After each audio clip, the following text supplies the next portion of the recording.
জায়গায় বইরা দিমু কে রাইব আমি দেখানি। জিশান ভাই কমিউনিটি চালিয়ে দেওয়ার কারণে ব্ল্যাক সাকিব ভাই একটা ভিডিও বানাইছে, ওটা আমরা আগে দেখি। মানে মুন্না টেনকে হ্যাকার নাকি কি ওটাও এক্সপোজ করব 2,90,000 সাবস্ক্রাইবার হলে তাইলে মানে এই আর ভিত্তি মনে করে সাবস্ক্রাইবার ভিক্ষা করার নতুন এক টেকনোলজি। বেশি খানকে রোস্টারতে চাটু করা জায়গা, রিঅ্যাকশন দেওয়া জায়গা, হলুদ সাংবাদিক জায়গা, এখন দেই লাঠি বুকের কাছে দেখি। ব্ল্যাক সাকিব ভাইয়ের ভিডিও আপলোড করার পরে অন্তর ভাই একটা ভিডিও বানাইছে ব্ল্যাক সাকিবকে নিয়ে। তারপরে ব্ল্যাক সাকিব ভাই অন্তর ভাই যেরকম পারছে পচাইছে।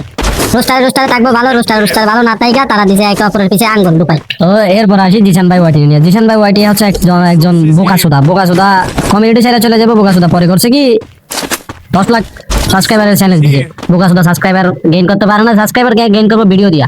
বোকাসুদা ওলা বাইন্দে ইমোশনাল করে সাবস্ক্রাইবার গেইন করতে চাই। বর্তমানে বাংলাদেশে সবচেয়ে একজন ভালো কন্টেন্ট ক্রিয়েটর হচ্ছে মুন্না টেনকে ইউজ করে, ইউজ করুক বা না করুক, ওই ভালো খেলে। এটা প্রমাণ করতে পারলে ওরা হ্যাকার ডাকতে পারবো।